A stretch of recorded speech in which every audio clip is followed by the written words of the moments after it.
So today we have Vivo's latest device, the X80 Pro 5G, co-engineered with Zeiss. And this time they're going even crazier with the camera section of this thing. Take a look at this image right here. This is a monster camera unit, but the focus here seems to be on cinema specifically. Now, obviously you're gonna be able to take photos. You have a quad camera setup. You got a periscope lens on there. You got an ultra wide, but they've got some new cinematic modes, which are gonna aim to sort of recreate a true camera experience, but on your smartphone in collaboration with Zeiss. So the tagline, cinematography redefined. 12 gigs RAM, 256 storage, Snapdragon 8 Gen 1, 4,700 milliamp hour battery. This one in front of me is in Cosmic Black, 80 watt fast charging, and then 50 watt wireless charging. So you guys know I'm a big charge guy. Display here, 6.78 inches, 120 hertz refresh. AMOLED is gonna be nice to look at. Resolution 3200 by 1440. Of course, you can toggle that back for battery savings. Same goes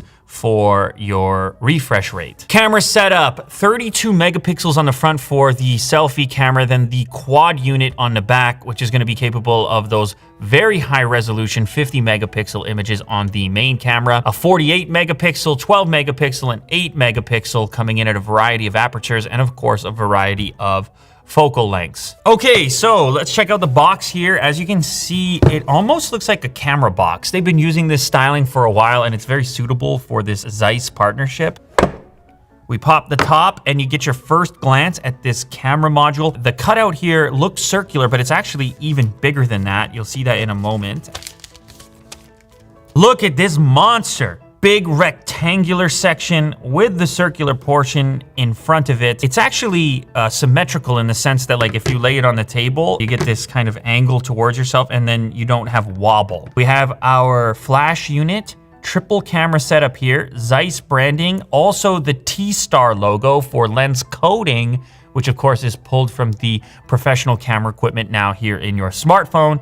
Periscope camera down below there, and then this finish on the back, smooth to the touch. It has a little granular, almost sparkly look depending on the reflection, and then otherwise it just appears to be matte. It says professional photography along the top. On the right hand side you have your volume rocker as well as your power switch, and then down on the bottom, SIM tray, dual SIM capable with a gasket for durability, so that's going to be dust, water, etc. You have a USB Type-C connector. That's where you're going to plug in your 80 watt fast charging. And then you've also got your speaker unit on the bottom right there. Actually, I should give you a little preview here. Since this has so many specific cinematic qualities, Mo has already taken this device out into the field. He has shot some video. I'm going to be playing it back, watching it, seeing where and how I can spot these features and how the software hardware combo is attempting to recreate the experience of a full cinema camera on here. So I'm going to be watching back that footage, and obviously you'll be seeing my reaction as well. The other thing I'm noticing here is this massive fingerprint section. So this is one of those situations where you have a much larger target than you would typically have for your thumb, and it doesn't seem like a big deal, but I promise you it is. You never miss. It unlocks very quickly, and this should be the future for every manufacturer to have. I remember checking this out on a Vivo concept phone ages ago, and now to see it in the actual retail product is quite nice. Also, looking at the front here, you can see the symmetrical front-facing camera. That's 32 megapixels as mentioned, and they've put it dead center. You also have a little bit of subtle curvature, even though you have a 6.7-inch display. This curvature makes it feel a little bit smaller in your hand, in your grip. Also in the package, a little bit of paperwork as you would typically have, but also a case to get you started. So very slender, slim case, which, as you know, I'm a fan of, with the sides cut out. It's not gonna add too much bulk from a width perspective, but then it's just gonna go ahead and protect your corners, give you something out the box for a little bit of protection. And in this other package here, how about that? A headset included in a device in 2022. Type-C connector on this end and microphone included in the box. Maybe because you're doing all this cinema stuff on the phone, you can now monitor it with the included headset. Power brick, absolute monster, 80 watt max capable. We plug this baby in here, and boom, charge animation, charging. Then it identifies flash charge, and you can watch it go up in real time. That's what 80 watts will do for you. You'll never have the smartphone equivalent of range anxiety because you are recharging so quickly that as long as you have this thing with you, you know that all you need to do is find an outlet for a matter of mere minutes in order to juice up for the remainder of the day. Big fan of fast charging, big fan of 80 watts. You can see we are in maximum brightness. You have adaptive brightness options, screen resolution options. You can toggle it back to 2400 by 1080, which is actually the default out of the box. Obviously, the only reason you would do this is for battery savings. Obviously, I'm gonna lock it 3200 by 1440. Screen refresh is kind of the same. There's a smart switch feature which will dynamically shift between your slow and fast refresh depending on the circumstance. 60 hertz to lock it for battery savings at the lower refresh. And then once again, I'm gonna put it at the ultra high 120 hertz and keep it there for maximum smoothness. So this is the process of adding a fingerprint to this wonderfully large fingerprint scan region. I'm gonna go ahead and start inputting now. That was it. My God, that is precise and that is fast. I'm in. That's all it takes. I can adjust the size of it if for whatever reason I wanted something smaller. But of course, I want the biggest target possible, so I'm going to leave it at large. There's different animation styles as well, whatever you prefer here. Ooh, look at this one. And that one is more subtle. It's completely up to you. Let me go with that one. Since it's really prominent, you'll be able to see it easily. There's even another page. Get out of here. Okay, fine. Let's do that one. Oh, the icon itself has its own animation, and it can be circular in size, but I feel like the rectangle is easier to hit. I'm gonna leave it at that. So let's go ahead and try this out. Bam! It's lovely. It doesn't get old. It's fast. They have made so many improvements over Gen 1 of this technology that when you go to a device that doesn't have this, you feel like you're missing something. In some cases, I feel like I just want to switch phones just to enjoy the seamless fingerprint unlock without even, you really feel no extra energy. You just tap and you're ready to go. And that's it. You don't think about it. And that's when technology's at its best, when you're just in the background doing its thing. So I talked about the camera a lot. That is the focus of this device. So let's go ahead here. So we're in the default photo mode. There's a Zeiss button here for Zeiss's natural color, obviously HDR. There's macro capabilities. This is your 1X camera. And look at that. Without even being in portrait mode, you're already getting quite a bit of decent blur in the background, decent bokeh. I can pull it out all the way to 0.6 for that ultra wide, which I'm a fan of. Obviously 2X brings us right into the detail on the can, and 5X takes it a step further. We can see the little beads of condensation on the can. So plenty of versatility and decent bokeh without even getting the software involved from a portrait mode perspective. Of course, portrait mode is built in. So if you want to enhance that further, if you want to do any types of beauty functions and so forth, you can. You've also got night mode, which there's examples of that I'll show you in a moment. High resolution is in there if you want to take a 50 megapixel photo.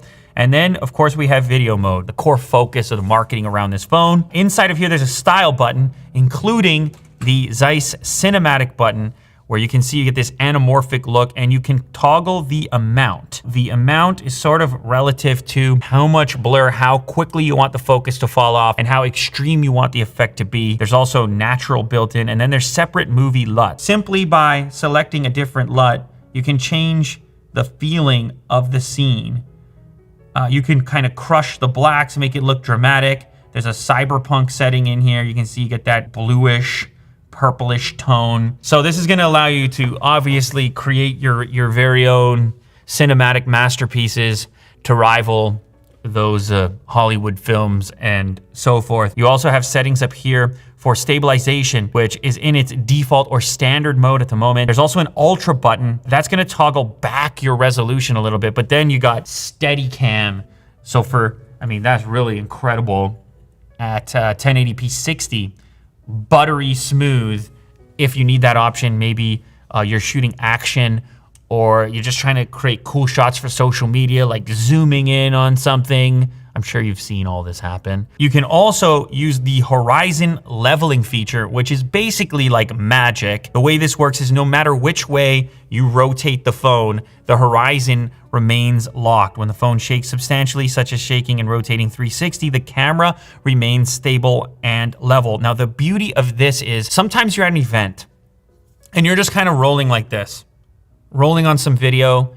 Maybe it's a sporting event, and you don't really want to be looking at your phone. You just want to be like kind of using your eyes to see the event in real time and then holding your phone so you're capturing the moment for later. These are the moments where your hand tends to go like this or like this, and you end up with just brutal looking footage. With this lock, it's essentially your hand becomes like a tripod, except you don't need a tripod. The horizon is that stable and it doesn't move around. Even if I got all the way to this like kind of crazy incline like this, I don't need to think about it. I just know that I'm gonna be locked into place. So this is a major feature that I like on these devices. When it comes to resolution, obviously you can go all the way up to 4K, 4K 60, but then there's 8K, 8K 30 frames.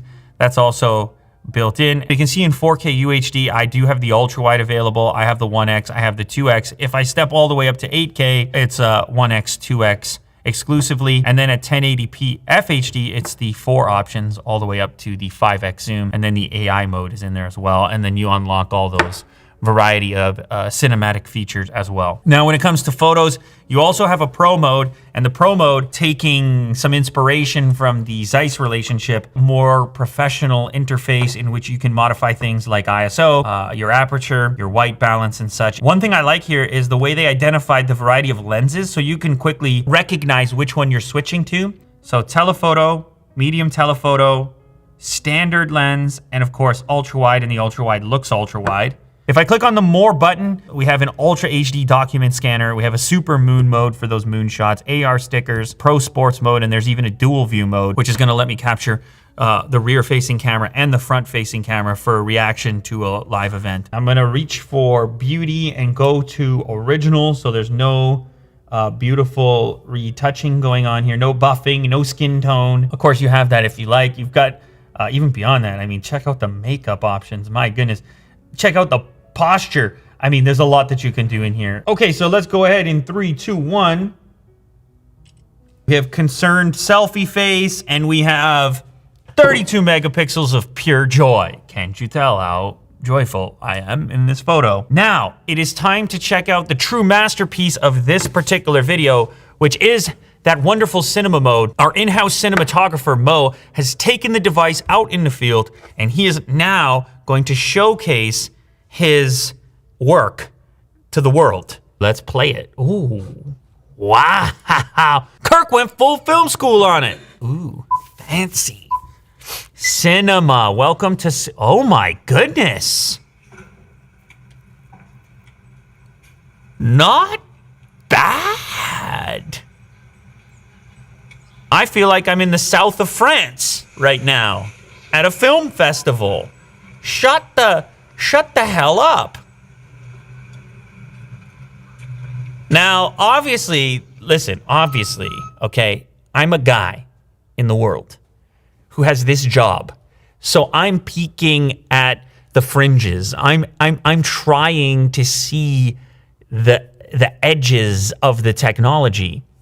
To the average viewer on the YouTubes, this is looking a lot like how a traditional camera behaves. You can do stuff with this. You actually baked those cookies.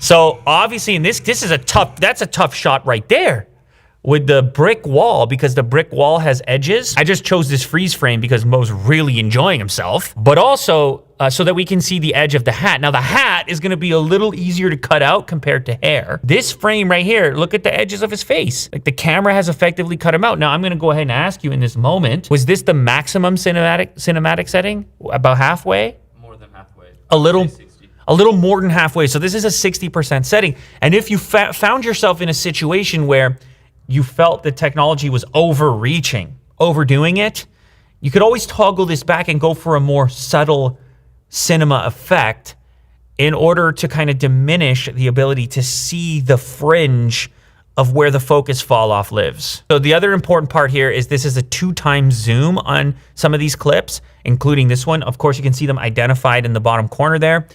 So you can check out the performance differences from the main cam to the 2X. Like, that's fast too, because that's just straight up autofocus. So that's impressive. Even if you weren't using the cinema mode, that's just a straight up autofocus movement from his face to that cookie.